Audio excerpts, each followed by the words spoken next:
li muy laaj yëpp moom am na ko. wala boog. yow sir wala boog. ma brother. naka waar. ay bro yaa ngi si jàmm. maa ngi sant yàlla bu baax a baax alhamdulilah. di la bàyyi nga nuyoo ak téléspectateurs yi avant ñuy commencé.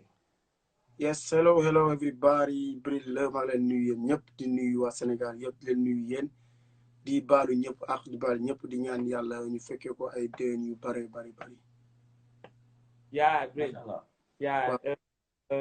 Bril buñ doon laaj exactement balaa ñuy commencé di laajte sa carrière wala dara mun nañ xam en fait sa vraie identité sa tour dëgg lan la parce que gars yi Bril lañ xam mais sa tour dëgg lan la exactement. man maa ngi tudd Djibril Fall. waaw sama tour dëgg waaw te Bril ci Djibril la jógee quoi Bril donc soo waxee Djibril da nga ciy déggaale Bril quoi ji la ak Bril. ok mais yow bokkoo ak artistes yoo xam ne dañuy nëbb seen identité dégg naa temps yi lu xew mooy artistes yi kenn ñemewul joxe suñu leen waxee sa tur dëgg naan la dañoo non bàyyi ma denc ko ci suuf quoi loolu la ñuy wax quoi yow bokkoo ci quoi. non man Djibril Fall na ku nekk na nit def lu ko neex wax lu ko neex Djibril Fall la quoi. te xoolal de. daa am benn cin buñ teg ci game bi rek moom la ñuy xoolee gars yi. non garaawul man moom yàlla baax na quoi. yàllaay sama sëriñ. kon baax na waay loolu la quoi mais Bril ñu ngi lay ziar di la wax tamit déwén. maa ngi leen di ziar bu baax a baax maa ngi delloo ziar bu baax. donc quoi xanaa duñ fi nekk di wax kan mooy Bril Fight For parce que ñëpp xam nañ ko te liggéey na fi loo xam ne pour génn boo génnee dañ ne kii waaji la donc loolu dañ ciy nekk. Bril ma dama am benn affaire bu ma la bëgg a laaj rek par rapport ak album bi nga def tout récemment te gis nañ ne cartonné na benn instant mais bëggoon naa xam nga defal ma ci benn bilan sa album boobu noonu ci côté koom-koom mais tamit aussi ci côté buzz bi est-ce que am na ko. waaw bon j'ai sorti un album boo xamante ni ci en espace de quelques mois j'ai fait plusieurs vidéos Bralon ci la bokk Bralon actuellement am na 1,5 quelques mille vues moo jël meilleure vidéo ci Rai Awards am na prix après ma def namante am na 1,8 million vues ma def si la bokk am na 1 million et quelques de vues am story léegi mu am 1 million de vues donc loolu damay bàyyi chiffres yi ñu wax ba xam am na buzz wala amul buzz. sur le plan de vue réseaux sociaux. waaw yow man lay wax Bril réussir na marketing plan de communication bu extraordinaire ci réseaux sociaux yi surtout sur le parce que man d'habitude damay faral di distinguer 3 rappeurs yu réussir lu mel noonu. muy yow muy Akhlou Brick Paradise ak Dip Doundou Guiss. c'est vrai. seen domaine réseaux sociaux lii di YouTube ak yooyu doo leen dugal benn vidéo boo xam ne pour le moment du am hit wala du am buzz bi war mais Bril est-ce que ça fait pour toi lan moo waral loolu wala yow da nga miser trop dans le domaine sur le plan de communication da nga miser trop ci réseaux sociaux yi wala exactement. non réseaux sociaux yi partout parce que tey aujourd'hui on est dañ toll ci monde boo xamante ne pour man nit ñi fu leen fekk ñoo ngi seen portable et que des fois da ngay teg sa télé sax da ngay taal sa télé teg fa film wala lu la neex mais après sa portable ngay sëggaat donc j'ai l'habitude de dire que gars yi seen télé yi ñoo leen di seetaan tu vois parce que gars yi si portable la ñuy sëgg quoi donc boo xamee loolu nag donc mieux vaut miser ci gars yi fi ñu nekk parce que nit ñi boo bëggee wax ak ñoom da leen fekk ci fi ñu nekk quoi tey bañ na ko ba gars yi léegi émission yu bëri yéen Dakar Live moom ngeen ñëw sama kër ngeen def interview après ngeen monté ko dugal ko seen chaîne YouTube mais pourquoi ngeen def ko direct ci Instagram parce que vous savez que Instagram am na ay nit yu flow Bril am na ay nit yu leen di flow et que bu ñu defee fii gars yi nañ leen notifié dinañ ñëw donc c'est pour man àdduna moo toll foofu le monde avance et que ñun aussi dañu war di avancer par rapport ak technologie fu mu toll par rapport ak àdduna fu mu toll loolu moo tax quoi. ok intéressant. léegi dañuy dem ci côté koom-koom bi ci album bi ak sa am nga loo xam ne mën na la tegawaat pour album bi liñ ci fere parce que album bi gis nañ ne macha allah dugal nga ci xaalis te tamit indi nga benn côté boo xam ne côté innovation la gis nañ ko fi mais gën ngaa yokku innovation bi. waaw bon sant yàlla bu baax parce que tey li ñuy ñaan mooy ñu génne suñuy vidéo ak suñuy son gars yi bëgg ko dem si YouTube bi dañu seetaan tout le temps et vous savez bien que les vidéos sur YouTube sont sponsorisées sont monétisées je voulais dire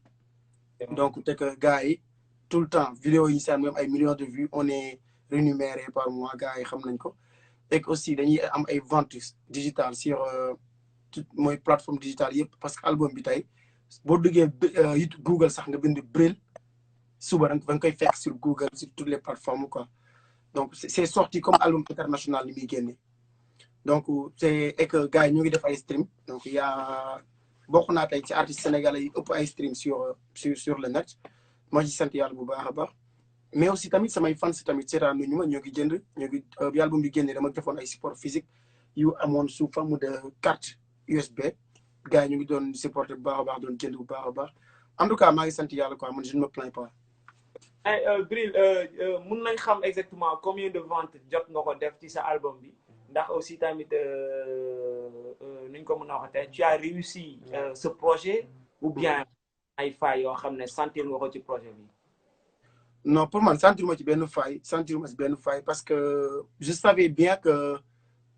dama toll ci monde boo xamante ne nii dañuy toll ci monde boo xamante ne nii gars yi digitalement moo gën a dox que physiquement quoi donc moo tax man damay génne album nekk moo fii di garaawlu pour wax damay génne ay support clé ay 5000 wala 10 000 wala quelque donc j'avais fait un stock bu ndaw boo xamante ne xamoon naa ne samay fans mën nañ ko jënd bi ma ko defee ñu jënd ko et puis ma sant yàlla parce que loolu laa visé woon quoi parce que xam naa ne man dama nekk koo xam ne dama ànd ak dama am benn logique may doxee quoi mooy damay xool àdduna bi muy doxee xool li nga xam moo réaliste may def loolu quoi moo tax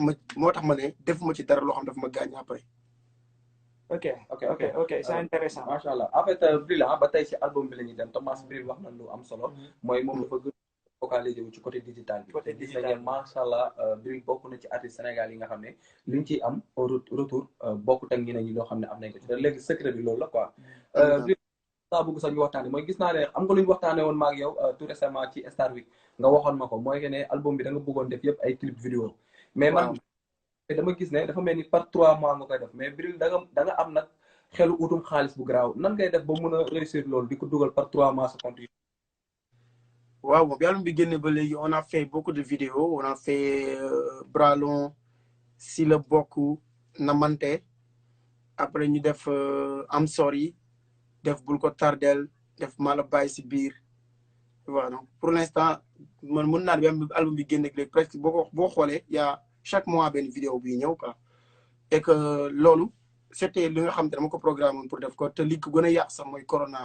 coronavirus bi ak monde bi nu mu changé nu mu bouleversé wu nga xam ne léegi lépp dafa changé lépp dafa arrêté amatuñu sax ay moyens wu dem defi tournage yi ñu bëgg a def parce que bëgguñu créer rassemblement bëgguñu dajale ay nit tamit donc moo tax lu bëri ñu arrêté ko mais dañu bëggoon continuer noonu def ay vidéo loolu li ma koy réussir pour man samay propre man je me dis tout le temps que man maay investir sama propre musique quoi parce que dara boo bëggee mu dox yow yaa ciy investir pour mu dox man j'attends pas à ce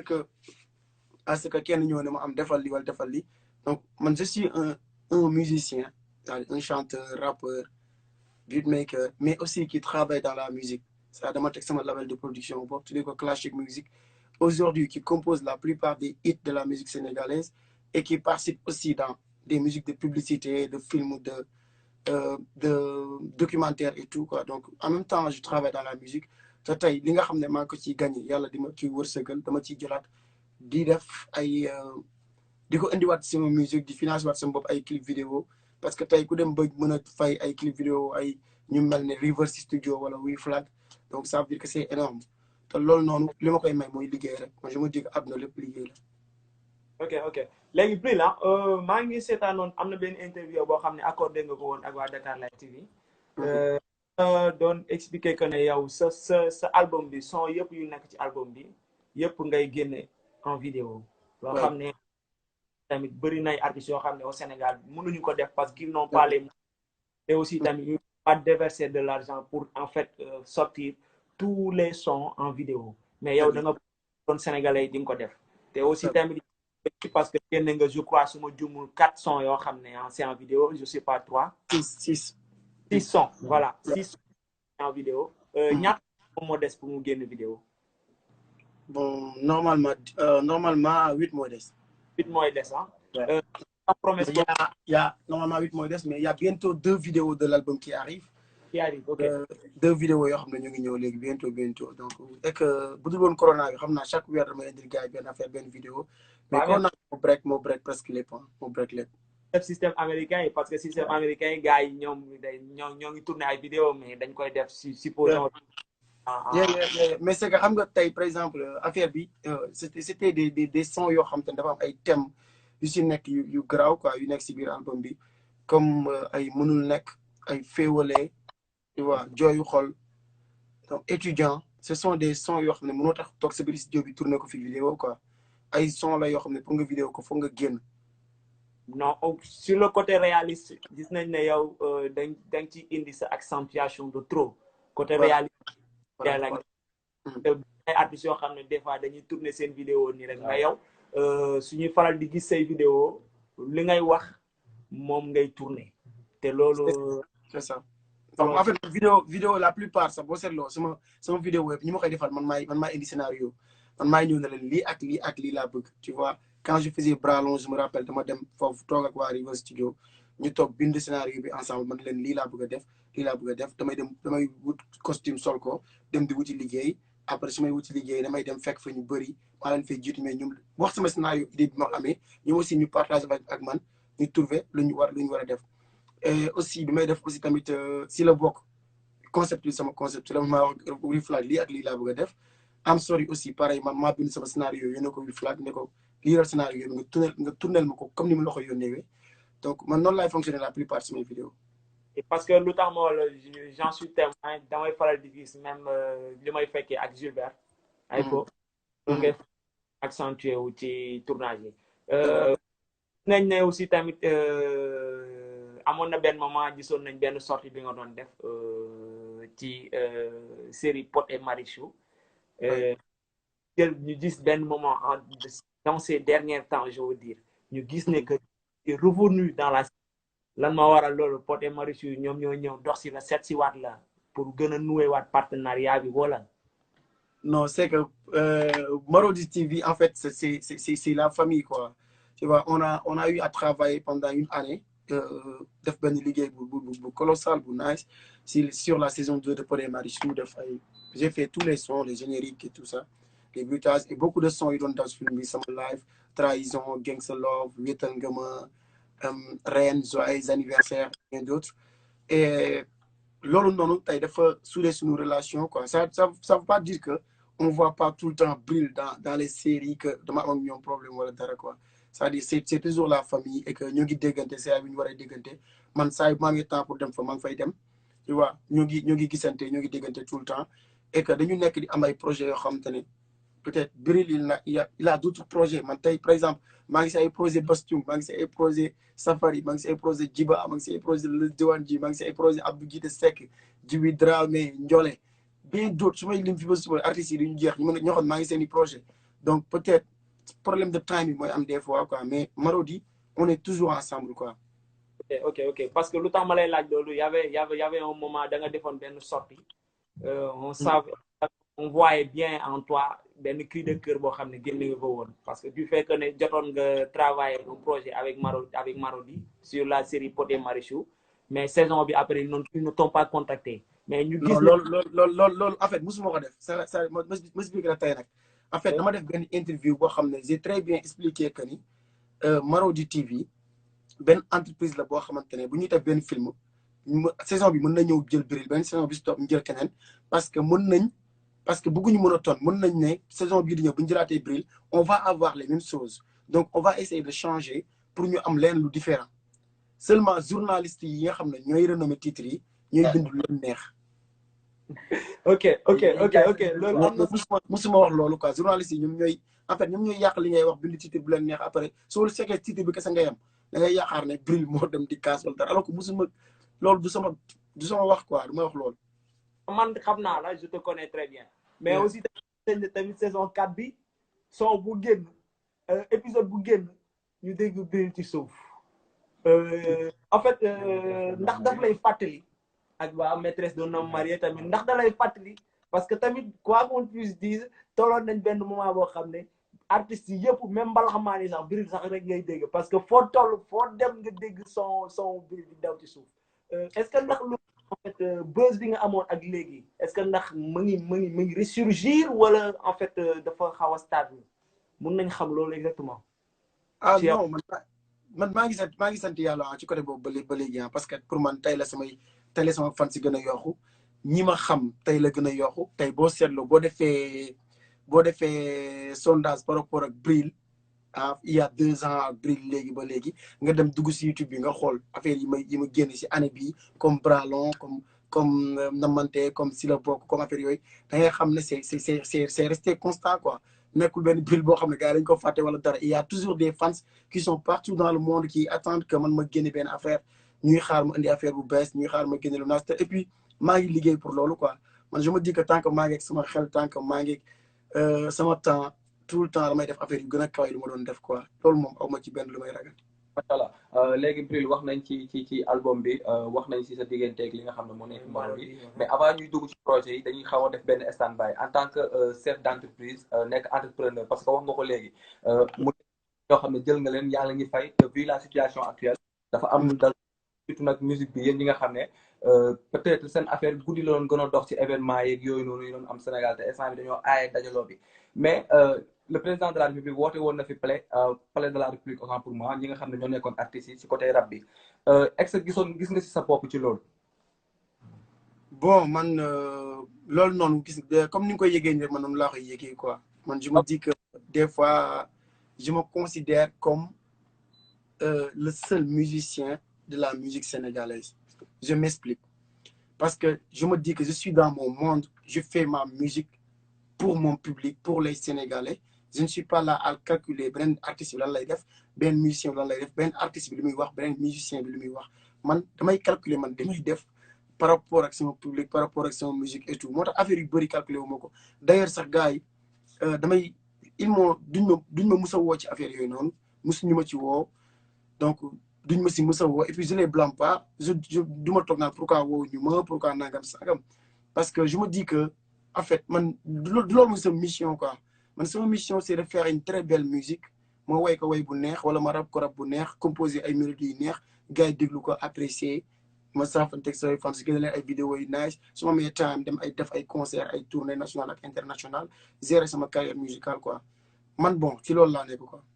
mais Bril lan moo waral loolu lan moo tax doo am rapproche ak gars yi boobu parce que yow depuis le début ça a été toujours comme ça et ça continue à être comme ça lan moo waral loolu du fait que ne yow ba léegi tu essaies de montrer ton talent boo xam ne yow déjà tu préfères être dans ton coin wala en fait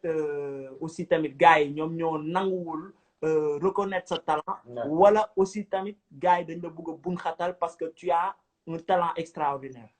Ouais, mais man, au début, quand j'ai commencé la musique, dem naa fu ne jëm naa rapproché nit bu ne jëm naa duggante ak ku ne pour que gars yi jàpp si promotion bi et tout ça mais kenn musu si jàpp. ok tu vois kenn musu si jàpp la plupart su may génne samay projet depuis Raperitif je dis dama ko doon def ak samay propre moyens. maa dama daan ñëw samay propre moyens def sama yëfu bopp c'est-à-dire kenn musul ne kenn mënul taxaw ne Bril maa ko produire projet bi. tu vois loolu xam musul am bi ma naan damay teg sama studio amaguma woon sax fil micro. Ouais. te pourtant dama ko teg donc depuis le début après dama dem ba à un moment donné je me suis dit que man je me suis fait tout seul donc tey naa continuer noonu quoi naa continuer sama carrière noonu mais aussi gars yi man musuma wax ne buñ ma woo wala buñ ma woowee du ma dem wala buñ ma woowee du ma ñëw parce que ñëpp laa amal jàmm tey ku ci jëloon téléphone am woo ma ne ma allo Bril on a rendez-vous dañ la ci soxla woon dañ la nangam damay jug dem ànd ak ñoom tu vois donc ça pour man option la quoi gars yi woowuñu ma donc je serai jamais là man la ay pourquoi gars yi woowuñu parce que man que ñu woo mag ñaax ma wul yëpp laa yemale ci même niveau bi quoi tu vois parce que buñ ma woowee buñ ma woo yëpp je fonctionne maa ngi continuer di liggéey sama liggéey maa ngi continuer def li may def pour samay fans pour samay nit maa ngi continuer di liggéeyal artistes yi di composer di gérer samay business quoi. ok mais Bril aussi tamit gis nañ ne yow loolu noonu peut-être dérangé wu la parce que am nga habitude bi yàgg nga ko dund. nga xam ne tamit yàgg nga soxla nit dimbale la ci sa talent li nga bëgg a imposer Sénégalais yi gars yi gis ko gars yi mayuñ la opportunité boobu lan moo waral yow en personne parce que je te connais très bien gis naa ne aussi bëri na artistes yoo xam ne yaa ngi leen di jàppale ñoom ñuy avancer dans leur carrière lan moo waral tu pouvais au moins rendre la même cette bâtonnée mais defoo ko da nga jàppale ay artistes lan moo waral loolu. tey gis nga moo la benn affaire man yàlla dafa ma bindee ma doon nit boo xamante ne soxoruma quoi mun nga ma bañ a xam nag wala nga gis ma may def ay samay son love di way ni nga ne gaa bi dafa soof trop daa bëgg mbëgg nga bañ ma te xamoo ma mais nit laa boo xam ne soxoruma quoi comprendre nga dama koy wax naa ko sama album la def benn son tudd jooy xol d'habitude damay jàppale ay nit sonn ci ñoom mais au final day mel ne ñii musuma lañ defal dara tu vois duñu toog fenn ba wax ko wala ñu toog ba wane ko wala ñu toog fenn ba tudd sax sama tur tu vois damay dund affaire yu mel noonu lu bëri te comme yàlla dafa def ni soxoruma ba su may defaral nit sax son artiste bu mu munti doon après day am buzz son bi day xam pourquoi muy am buzz pour tax son bi di am buzz nit ñi di ko dégg partout au Sénégal wala dara c'est parce que dama koy def ak xol ak yéene bi mooy defar laa naan lii dama koy def pour mu toj Sénégal des fois je te dis logiquement artistes yu bëri yi def buzz artistes am nañ talent je dis mais ñi son yu bëri yi may defar muy def buzz wala nangam sanga boo dindee musique bi teg ko fële nga jël voix bi kese di ko déglu bu ñu jëloon benn musique teg ko fa mun na bañ a def benn effet. c'est vrai. tu vois mun na bañ a def benn effet mais seulement yéene bi la quoi yéene bi ak temps bi damay jël benn son des fois def ci ay 7 jours. tu vois benn kenn dañu ci mën a enregistré benn affaire ma ne lii bu génne it lay nekk artiste bi day dem tëdd néegam di nelaw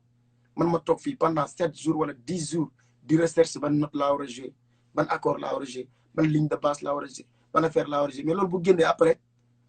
artiste bi nice mais dañuy fàtte sax ni compositeur dañuy fàtte li nga defoon yëpp you know te tu fais tout pour que affaire bi doon hit pour affaire bi nice pour que affaire bi nit ñi dégg ko bëgg ko quoi man je me suis toujours dit que même bu ma nit ñi même s'ils arrivent à ce que nit ñi bëgguñu ma wala ma arrivé à un point où que nit ñi dañ ma bañ dinaa créer ñoo xam ne nit ñi dañ leen bëgg. même d'ailleurs yaa créé mun naa wax du ma ne sax yaa créé parce que ñoom ils ont imposé leur talent aussi tamit am na solo. suñ naan créé mooy yaa defar nit kooku noonu ba mu am célébrité mu ku ci mel ni ku ci mel ni Pagaye Mbaye aussi tamit gis nañ ne am na son yoo xam yàlla def na ni am na ay artistes yu bëri yoo xam te ne bi ñuy ñëw si man pour commencer liggéey ak man la plupart gars yu bëri xamuñu leen woon mais on a travaillé avec le respect ñoom aussi ñu wane seen talent bu baax a baax parce que aussi un son que je fais pour Djiba mun nga ko jox beneen artiste mu woy ko kenn du ko déglu parce que Djiba dafa am talent macha allah dafa mun way dafa am voix bu extraordinaire dafa am voix bu rare c'est comme Leuz Diwane ji c'est comme keneen ku si nekk am nga talent boo am dafa mel ne Bass Thioung dafa am talent bu extraordinaire ça veut dire il arrive à te faire bouger avec des mots même bu fekkee teguñu ko ci son bu fa toogoon léeg-léeg gis mu créé benn affaire ay yee Bass Thioung en 2 mots il arrive à faire benn affaire bu am ambiance donc man su ma yàlla nit bu mel noonu bu ñëwee si man damay exploiter talent am. ok c'est important. talent laay déglu ma exploiter ko par exemple musique bi may defaral Bass Thioung bokkul ak bi may defaral Djiba te pourtant c'est moi qui compose toutes les 2 musiques mais da ngay déglu affaire yi c'est totalement opposé c'est parce que nit ku nekk damay exploiter li nga mën. c'est important macha allah quoi. moom dafa yaatu comme li nga wax léegi du ma laal musique bi boo xoolee artistes yëpp lay liggéeyal mbalaxmaan bi kii def reggae kii def lek man aw ma limite boobu. voilà aw ma limite. waaw voilà merci léegi dañuy ñëw ci côté rap bi man foofu laa waxtaan parce que ma dégg sa biir wax boo xoolee dafay mel ni gars yi dañuy fàtte bor comme def ngi defal lu baax nga toog wax ko sax da léegi gisatoo amatul ci réew mi te yàgg ngaa sonn mais on dirait que ne suñu milieu bi muy rap bi nga xam ne ñun melomaan yi si lañ nekk ñun ñi nga xam ne ñooy animateurs yi wala leneen ak leneen dafa mel ni am na problème bu ci nekk entre artistes parce que boo xoolee sax yow sa biir wax sax meroo si loolu li gars yi def mooy pale bi mais dafa mel ni dañoo seet ñu leen ñu yëguñ te yow yaa ngi ci liggéey bu am solo. waaw man moom laa mais man je tends pas à ce que man xaaruma reconnaissance quoi ci gars yi xaaruma reconnaissance ci sama liggéey quoi you know je te dis une chose man ci sama carrière musicale on m'a appris à ne pas attendre rien. ok loolu ma jàngal parce que dama ñëw di def musique suñu waa kër tere ma ko na ma musique yëfu bandi la parce que boobu j'étais un élève un très excellent élève pay rek laa doon jël mu bëgg a dugg si musique bi sama waa gaal ma non musique yëfu bandi la et malgré que ju tere nañ ma ko teewul dama def musique ma def ko ma gëm ko ne man lépp lu may def même lu may jëlee école pay su ma duggee ci musique aussi dinaa bokk si ñu siy gën a dégg quoi tu vois bëgguma nekk ay numéro 2 quoi may continuer di ci exceller di def lépp lu ma mën commencer ci rap bi kese c'est-à-dire commencer ci rap kese ça veut pas dire que loolu kese nga mën des fois nit ñi loolu la ñuy jaawale quoi c'est-à-dire commencer ci rap kese ça veut pas loolu nga mën tey on a vu beaucoup d'artistes qui ont commencé par rapper seulement comme Soprano comme Maître Gims comme Black M et par la suite ñu dégg leen ñuy way il peut chanter ouais c'est vrai yeah. Donc c'est pareil hein c'est pareil mu commencé ci rap di rap kese di ma génne 3 projets nag 3 projets de rap yoo xam te ne tey son boo ci jël son bu nice la muy que ça répétitif analytique confirmation mais di 3 projets yi ma génne musuma am benn reconnaissance ça veut dire musuñu wax ne beat meilleur Bril mooy meilleur beatmaker musuñu wax ne Bril mooy meilleur nagam musuma am benn trophée musuma am benn prix musuma am dara dama dem ba dama tàmm loolu dama dem ba tàmm bañ a am benn reconnaissance ci rap bi waay yeah donc moo tax du ma dérange musuma déranger en fait benn affaire dafa mel tey benn gars bu dugg ci benn relation am benn gel mu nopp gel bi trahir ko mun na tëju jooy xam nga kii du lekk du naan du nelaw mu amaat benn gel deuxième gel bi trahir ko cette fois-ci dina lekk dina naan waaye du nelaw mu demaat ba amaat benn gel bi trahir ko du boobu dina lekk dina naan dina nelaw bu amaatee 4e gel bi trahir ko day fecc. habitude la quoi. habitude la dafa dem ba daa nekk habitude.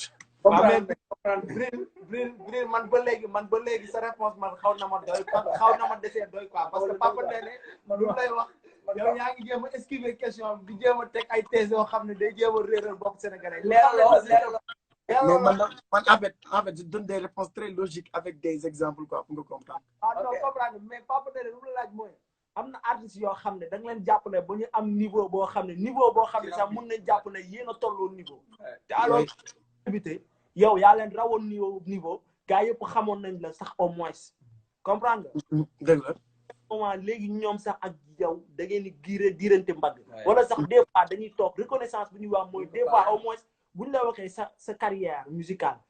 kan moo ci jàpp war na wax sax au moins ñun de au début bañ doon kii dañ doon passe kii nii ci Bril la ñuy prisé Bril moo ñu doon defal sax laa leen wax di sonn. Bril sax day bàyyi activité am ñëw suñu clip vidéo tourné ñun ensemble ak yenn affaires yi voilà pour mun a am benn reconnaissance boo xam ne en fait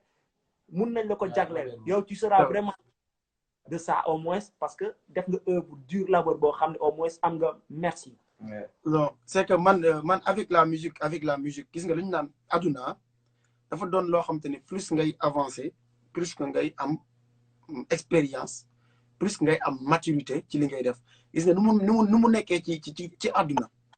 ni ngay nekkee xale des fois di xeex ci mbedd bi di def ay tànku neen wala ñu lay dàq naan la kay sangu ngay bañ nga dem ba mu yàgg ngay sang sa bopp nga dem ba mu yàgg di sol dàll nga dem ba mu yàgg nga de doon responsable sa bopp te kenn du la yar donc même dans la musique c'est comme ça au début tu viens dans la musique man je te dis par expérience dama doon concurrence ak ay nit quoi di wax diw dinaa def son bu ndax son nangam sax di concurrence di jéem a dirante am bagage ak ñenn ñi mais je suis arrivé à un niveau où je fais la concurrence avec personne billahi wallahi wa taala def ma concurrence ak benn musicien fii ci Sénégal donc même si tu fais la concurrence avec moi sax c'est-à-dire man yëgu ma ne yaa ngi def ko am li gën a garaaw mooy ngay concurrence ak kenn koo xam ne moom yëgul na sax yaa ngi concurrence ak moom c'est-à-dire man dama arrivé à un moment où j'essaie tout le temps de faire un son bu dàq son bu ma mujjee génne par exemple j'ai fait sama live ñëpp ne sama live Bril de lii kese la mën après j'ai essayé de faire un son mieux son bu daax boo xam ne su génnee dina doon même niveau sama live wala mu daax ba ma génnee Gangsta Love yow daf i tamit amay millions de vues après ma ne naa créé lu ko daax ma defaat trahison yow après ma def wéetal nga ma après affaire di avancé ma woo Pape Biraye ma def suñu bëgg-bëgg sama bëgg-bëgg ma nag moom mooy jeeg bu di Typhoon voilà j'ai vu loolu yëpp am na ay millions de vues après ma dem Paris def tiital na ma dama jeex tàkk ci yow sama xel mi yaa ci ne voilà quand je suis revenu bi ma ñëwaatee je crois que après ma xaar album bi ma def Bralon def si la bokk def Namante mais va demal nga xool résultat yooyu yëpp non résultat yi c'est da ngay xam ne amul tandus quoi c'est-à-dire y a un travail derrière parce que tout le temps je me dis que ni li ma defoon damay defaat beneen affaire bu gën a kawe quoi bu am gën a am musicalité bu am différence tuuti quoi donc man loolu mooy sama course actuellement ni et ta question dama koy yeah Mr Pepe ta question dama koy répondre parce que léegi je me dis su ma defaree benn artiste bu ñëw ci man kenn xamul la ma defal la ay sonn ci yow des fois du ma nelaw nekk say son yi du ko yëg des fois nga prise say son dem am benn voix boo xam ne du baax ma dugg defar bon man damay dugg sax di prise si son jàmbur ndax am yéene ok léegi affaire bi dem ba toj nekk it après toi tu te dis que c'est toi seul yow la parce que mais mënoo toog fenn ba tudd nit ñi wala nit ki su toogee fenn sax ne non diw maa defar ay son du la neex bon là loolu mënu ma si dara parce que c'est nit bi ko moo mel noonu naturellement quoi et voilà loolu mënoo si dara mënu ma forcer kenn na ko demal amal reconnaissance del wax man maa la jàppale bu ma la jàppalee waxoo wala nangam sangam man def naa sama mission quoi léegi loolu peut-être avant nit doon na ko def mooy kii am fu ma toll wala dara mais léegi tollootuma fenn c'est-à-dire du ma sax déglu artistes yi li ñuy wax kenn mooy ñëw si man ne ma des fois billaay damay dem sama kër yaay sama yaay ne ma diw yaa defar son ma ne ko mu ne wax na si yow lu rafet billaay def na ma fan yi passe mu ne ma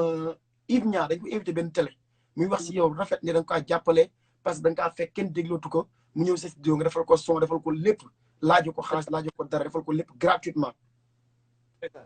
ma ne ko loolu de Seck sitaanu ma ko mu ne ma léegi la ko doon wax ci Abdou ci télé bi damay dox kenn ne ma Abdou Guité Seck def na si yow témoignage bu rafet parce que nee na durant toute sa carrière doon dem ba France pour mixer ay son mais album entier la mixé nga ko mixel te son yi mu doon defaree France ëpp ko qualité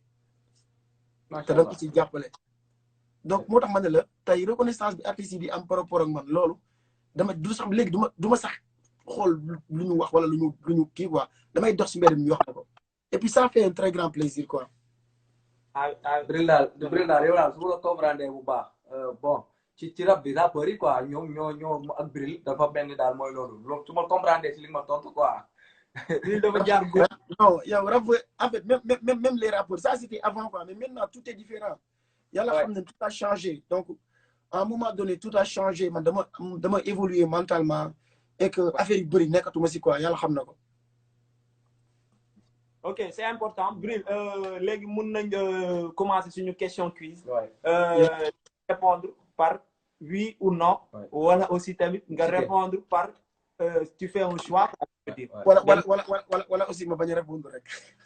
wala waaw bu la neex. léegi comme que yow da nga laal musique en général dama nga sélectionnel ma sa 5 artistes mbalaxmaan ak sa 5 artistes rappeurs.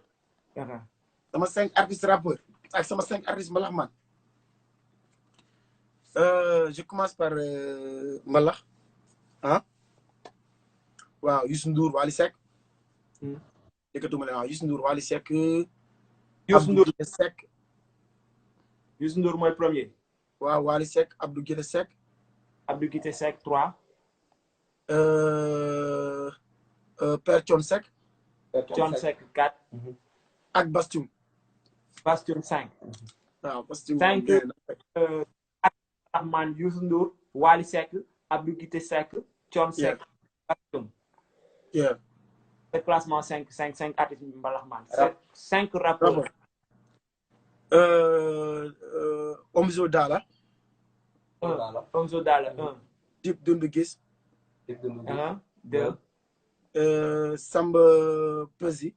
Samba Peuzzi 3. Ngaaka Blindé. Ngaaka Blindé 4. ak BMJ. BMJ 5. yow new generation nga wax. BMJ ak mooy Kaw Prip Dip. ak One Lyrical. avec man j'écoute toute la nouvelle génération. 5 mais bëgg nañu xam old school bi parce que yow li nga cité nii ci 5 new generation bi nga cité quoi. waaw mais c'est que man nag man ñi may cité nii laay gën a fil seen i sound quoi léegi quoi par exemple pour man dama logique quoi c'est-à-dire le rap d'avant c'était conscient gars dañ doon yeete dañ doon wax ci politique bi dañ doon wax ci affaire yu bëri mais man personnellement par exemple un Samba Peuzzi wala peut-être gars yi duñ comprendre quoi wala benn Omzo Dollar wala benn Dip Doundou Guiss wala benn BMJ wala One Lyrical c'est-à-dire benn punchline bu may defal bu ma mën a ba ma mën a wax damn booy kii dégg nga li mu wax daan mu woon dégg ci avant quoi tu vois avant mun nga dégg affaire bi nice na am na conscient dama naan déglu ñëpp am na c'est-à-dire affaire bind bi nice na gars yi ñoo ngi am na lu ñuy kaas am na lu ñuy wax mais dañuy c'est-à-dire tey rab bi moo toll fenn foo xamante ne affaire yu bëri dafa changé quoi dafa nekk à jour te léegi bon moo tax ma ne la ñu ngi gën a déglu. N'empêche avant j'ai écouté des rappeurs comme Gaston Rapadio Xuman et Zali Pifouas et bëri naa yu ma doon déglu avant. ok mais Dip sax xoolal maa ngi naan sax Dip Bril Fight Bril. yeah gis nañ ne nga cité nga Dip cité nga Omzo Dollar. cité nga One Lyric Asafurla cité nga. ak non kii. Sama Peuzzi mais gis nañ ne sur les 5. te gis nañ ne aussi tamit kooku noonu il fait partie de la cour des grands ci domaine nu comme yow ni nga ko nekkee ci domaine nu new school bi ci domaine nu new school bi mais lan moo waral cité woo Akhlou Brick Paradise mi nga xam ne ils font partie de la cour des grands ci new generation. mais lan moo waral cité wu ma Elzo Jamdong lan moo waral cité wu ma Elzo Jamdong lan moo waral cité wu ma ñeneen ak ñeneen donc bëri na ñu ma cité wul tu vois bëri na ay ñu ma cité wul parce que am na loo xam ne choix la quoi. Les goûts et les couleurs ne se disputent pas donc c'est-à-dire tu peux pas me demander lan mooy sa couleur ma ne la blanc mooy sama couleur wala rouge wala nga ne pourquoi cité au vert pourquoi cité au jaune. et sa rapport ak Akhlou Brick lan la. Ouais, mais ce sont des frères. On a travaillé ensemble depuis le début de leur carrière. Ils étaient ici au studio. Donc, on passait la nuit ici à travailler sur beaucoup de trucs. Pour manger, on a réussi une mission et que gars, nous les partout. Et que nous avons gagné un album. Ils ont continué à évoluer, à travailler avec d'autres beatmakers. Pour moi, il n'y a rien. Il y a problème. Quand on a dit Akhlou Brick Paradise, gis nañ sax ay clip vidéo yoo xam ne sax dañ ci doon jaabante di def lu nekk. di leen composer ay son di leen composer ay ak yooyu noonu redevabilité Allah lu tax son nga ci Akhlou Brick Paradise def nga carrière boo xam ne en fait jàppale nga leen ci lépp muy aussi tamit loolu lañ doon ñaan yàlla man loolu laa doon ñaan yàlla mooy ma defal ay nit ay affaire gars yi déglu leen nangul leen apprécier leen et puis ça va quoi tey ñoo ngi évoluer léegi loolu lépp on voit bien que coono boo ci daj redevabilité la. waaw mais sant yàlla parce que tey su ma leen di gis ñoom ñuy évoluer damay sant yàlla. tu vois xam nga lu gënoon bon mooy ay nit jaar si yow pour liggéey ak yow après ñuy gën di dellu ginnaaw quoi tu comprends que loolu baaxul donc da nga leen di ñaanal rek ñuy gën di avancer dama leen di ñaanal tey ñu dem ba ñu leen déglu partout dans le monde ñu doon ay artistes international li ñuy def di gën a yokku quoi loolu la quoi fii en fait musique bi dafa yaatu ñun ñëpp on a notre place. tu vois man dama am benn public boo xam ne dañ may xaar ñoom dañu am seen public boo xam ne moom la ñuy xaar te tey ñoo ngi si am seen i wërsëg man maa ngi si am sama wërsëg donc pour man dañu war a ñun ñëpp ñaanalante jàmm quoi ku ne liñ si xam ne moom la si yàlla dencal di nga ko am quoi incha allah. ok léegi na continuer question quiz bi. yeah continuer question bi. Jéggi Raay Reptile Music. Jéggi Raay Reptile Music waaw man je dirais Jéggi Raay parce que Jéggi Raay loolu foofu damay wax par rapport ak samay lien quoi samay lien parce que Jéggi Raay man j'étais là-bas. Ah ouais, j'ai travaillé avec eux et puis je connais toute l'équipe, je connais la famille, la maison. Jéggi Raay, j'ai dormi là-bas pendant presque une année, tu vois. Donc, moi, je suis Jéggi Raay. Mais Jéggi Raay, bañ la ñàkkee ñàkk nañ artiste. Jéggi Raay ñàkk ñu ma de. Tu vois que Bamba il est même démb rek ñooy déggante. Bamba il m'appelle tout le temps et puis même avant la sortie de mon album, on a eu à faire des réunions man ak moom ak son manager. Parce que il est un grand boo xamante ne vraiment dafay jàpp sama carrière depuis boobu ba léegi lépp lu ma ko munti woo même ma ko woon léegi nii sax mu bàyyi lépp ñëw. ok. ouais. vraiment. ouais. ñu dem Pape Sidi Waydi. Pape Sidi Waydi bon je dirais Pape Sidi moo gën a con quoi parce que man dama bëgg algat de conneries boobu man en fait soo bëggee xam ni ma mel rek des fois dañ déglu sama son yi parce que sama son yi comme si la bokk tu vois que damay wax ay xam nga damay déglu ay Mahfous ay Abba Show ay Doudou tu vois parce que da ngay xam man genre nit boobu laa quoi même koor gi sax benn épisode ñànk du ma raw parce que tellement man maa bëgg ay reetaan quoi te Pape Sidi il est con Pape Sidi dama koy seetaan pour reetaan. déjà. Ok, allez-y, Dene. ok. Yeah, sir. Jaaj. Kaw Prip Dip KMT. Kaw Prip Dip KMT. Bon man pour man ñoom ñaar ñëpp parce que pour bokkuñu quoi bokkuñu bon ay styles différents là quoi. C'est vrai. C'est deux styles différents donc pour man mënuma sax def comparaison bi quoi te ñoom ñaar dañu am talent et puis c'est ñaar avenir lañ tamit quoi te pour man demee rap bi ñoom ñoo koy tey. ñoo koy. ok Ngaaka ak Dip.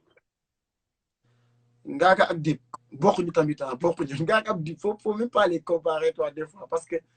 c'est deux artistes yu bokkul tu vois Dip mënul def li Ngaaka def Ngaaka aussi mënul def lu Dip di def quoi tu vois ils sont différents. comprendre nga par exemple si tu es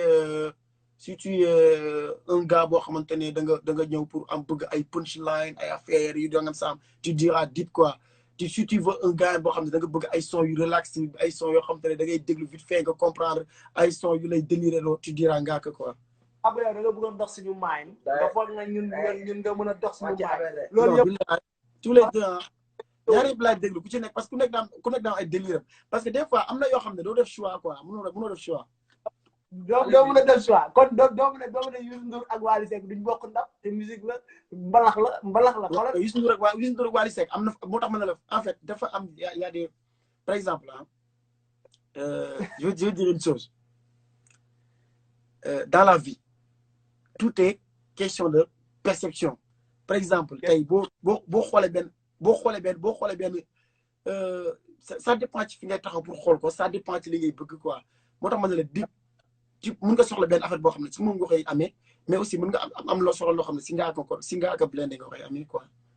non loolu dëgg la Bril mais xam nga c'est une question en fait de goût. lu ñuy wax en fait yow mi mën nga am goût déglu Ngaaka Blindé doon sa artiste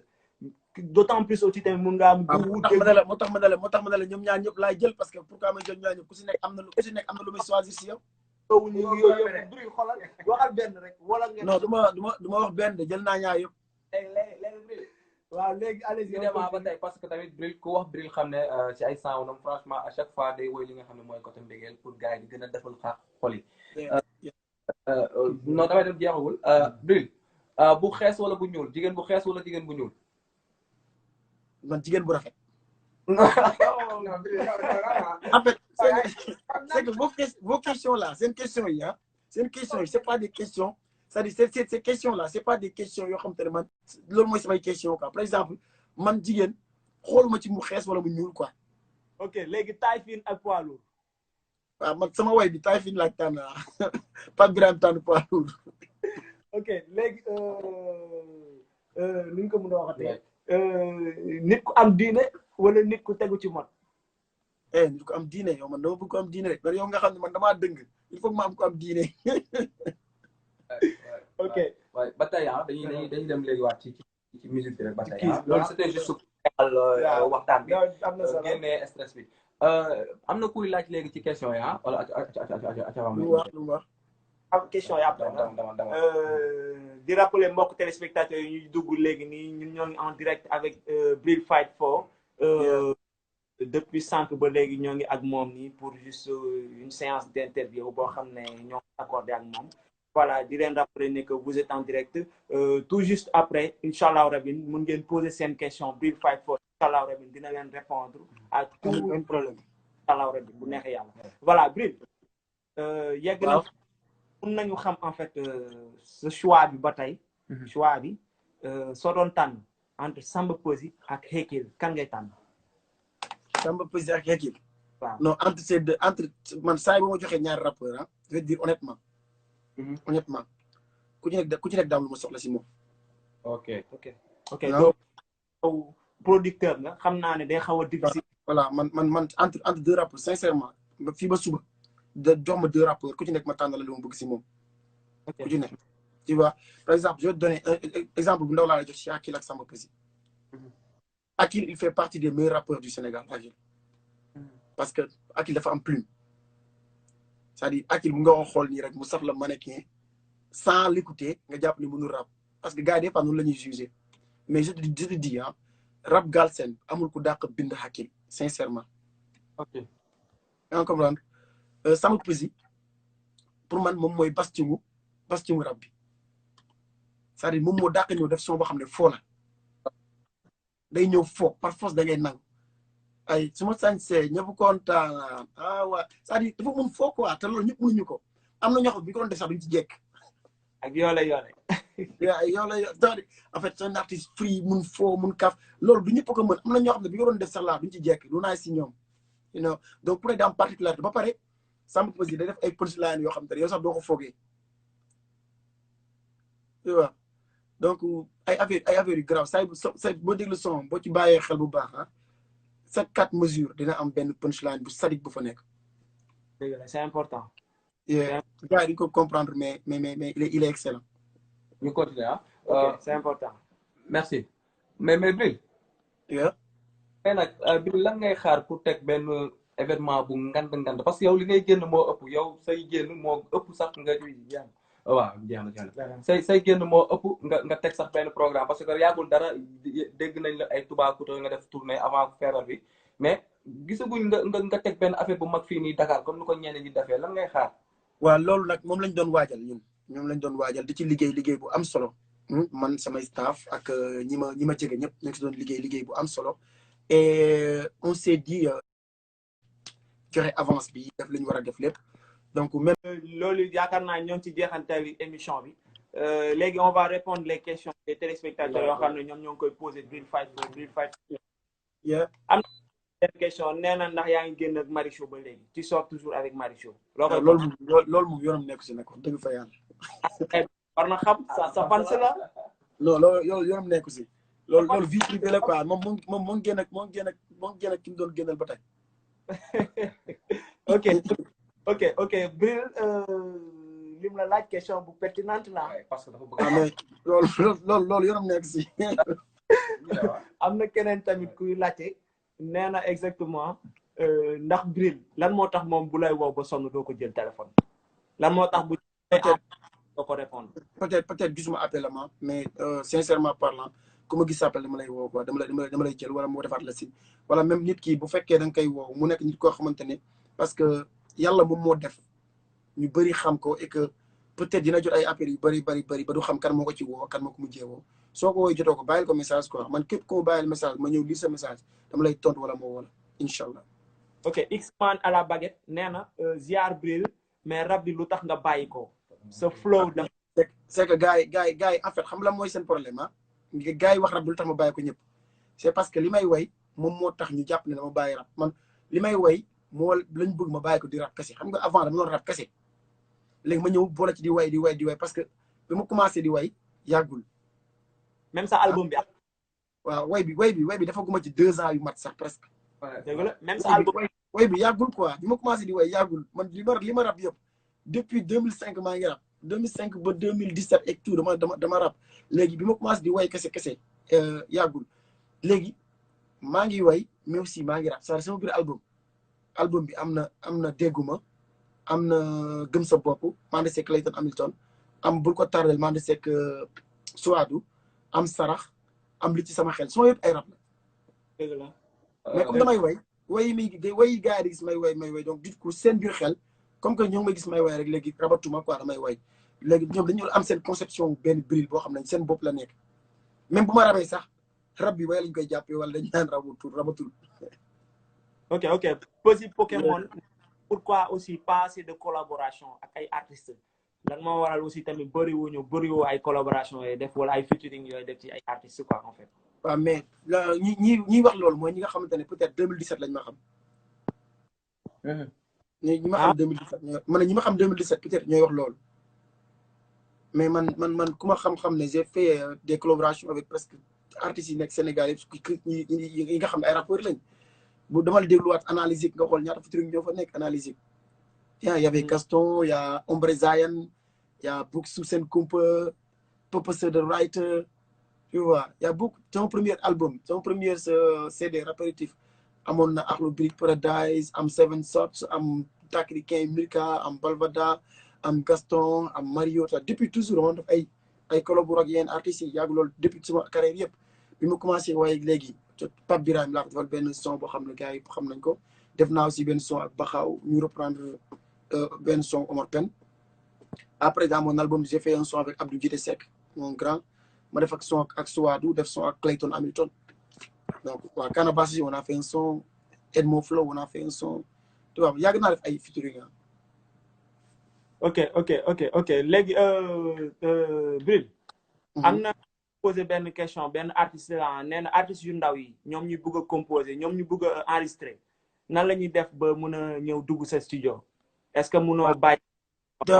bàyyi naa sama Instagram bu fu duggee boo defee appel da lay jox directement sama numéro manager soo ko woowee directement boo ko waxee da nga bëgg a job waxal numéro bi ñu baaxee